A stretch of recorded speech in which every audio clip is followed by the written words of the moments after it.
But you mentioned something earlier that I got a question on my Instagram that I didn't know how to answer. And that doesn't happen often, but when it does, I acknowledge it. And a man wrote me and said he's struggling with alcoholism and doesn't know how to quit. And I didn't know what resources to recommend to him. I've heard mixed things about all of them. But then you reminded me that that was something that you had overcome in the past. And I wonder if we can just spend the next few minutes talking about some advice that maybe I could pass on to this man, or maybe if he listens to this podcast, and maybe about addictions in general, because I see them taking down, whether it be video games or porn or social media or screen time or whatever, food. Addictions are just taking down so many men and women. So maybe we can talk about alcoholism specifically, and then talk about addictions more broadly. So alcoholism specifically, alcohol is a hard one, as are many addictions, kind of what you talked about, because those addictions come with societal approval. They're not illegal. Many of them they're used to celebrate and have a good time, and it's like the old saying, alcohol is the only drug where people think you have a problem if you don't do it. Hmm. So like this is so for me in particular, now that I've kind of outlined the rough challenge, uh, I had to decide what my personal rock bottom is, and I really believe that no one gets sober until their personal rock bottom is hit. Here's the hard pill to swallow, and I've said this to people who are the ones struggling with addiction and the ones who are like related to people who are loved ones of people struggling. It ain't always gonna be your family. In fact, most times it's not gonna be. And because if it were, you would never get there in the first place. This is why I tell guys interventions don't work. It's a cool idea, but what's the idea of an intervention? They step in, they show you what you're missing, what you're messing up, how things go wrong, and you go, "Oh, I didn't know that." Right? By the time you reach a point where you're like, "I need to quit," you know what you're fucking up. Like you already know that. That's nothing new. But you got to decide when you personally are tired of it and what it's costing you, and then do you want to do something about it? And then when you do it, that's it. But you got to have a reason.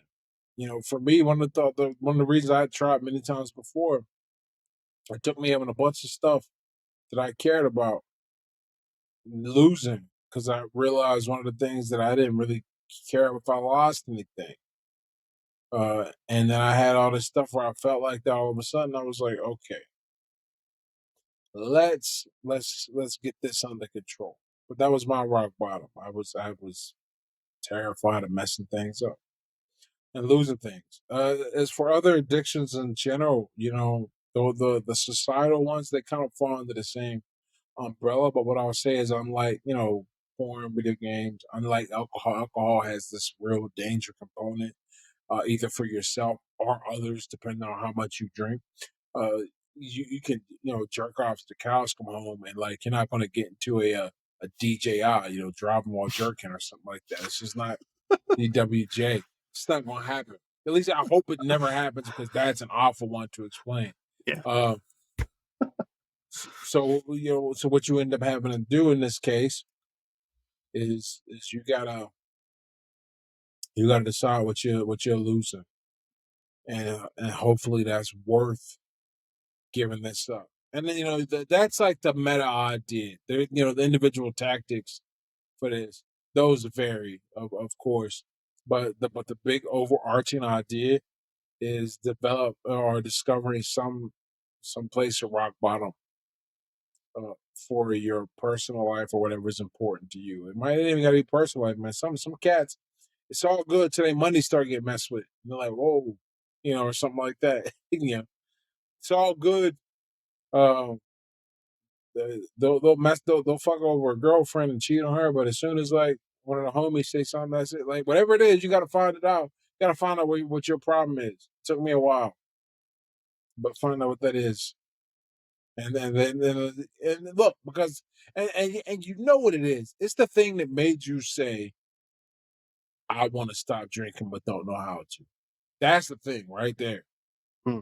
You, you don't have to do a lot of because yeah, no one reaches that after a good night of drinking, if such a thing exists, where you just wake up and there's no hangover, you didn't piss anybody off, you had like a glass of wine and a beer, and you were good. Like no, no, no, no, no.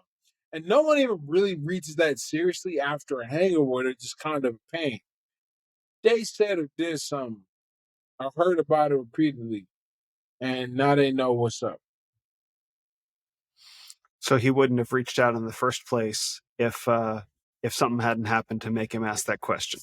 Yep, he knows what it is. 'Cause, like, even if you just sitting there drinking by yourself, and know what it is. Because Mhm. if you're drinking by yourself, there's no judgment that comes in, right? Mhm. There, even if you feel like crap, yeah.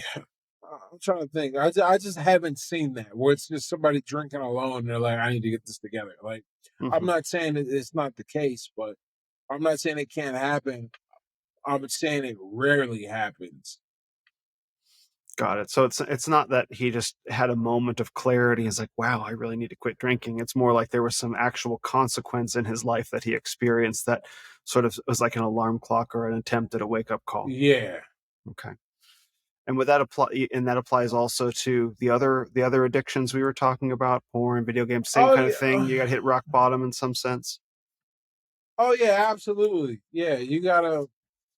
I mean, shit, man. Look, you get a girl, and all of a sudden you can't get it up, and well, now you got a problem. You got to ask Hmm. yourself: is that a big enough problem to quit?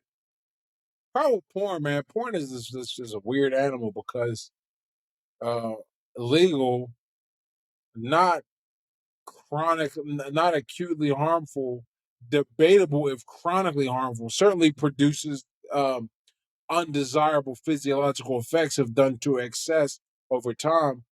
But like, it's a weird demon, man. The best thing I tell guys is get a girl and live with her and keep your computer in open. That'll pretty much break any porn addiction. Because you ain't gonna be able to use it. And over time, your brain will be like, "Oh shit, I don't need this anymore." That I'm telling you, or you'll do something shady and ruin your relationship. Hmm. So These are all really solid bits of advice that I hope the men listening take on board. So thank you for all that.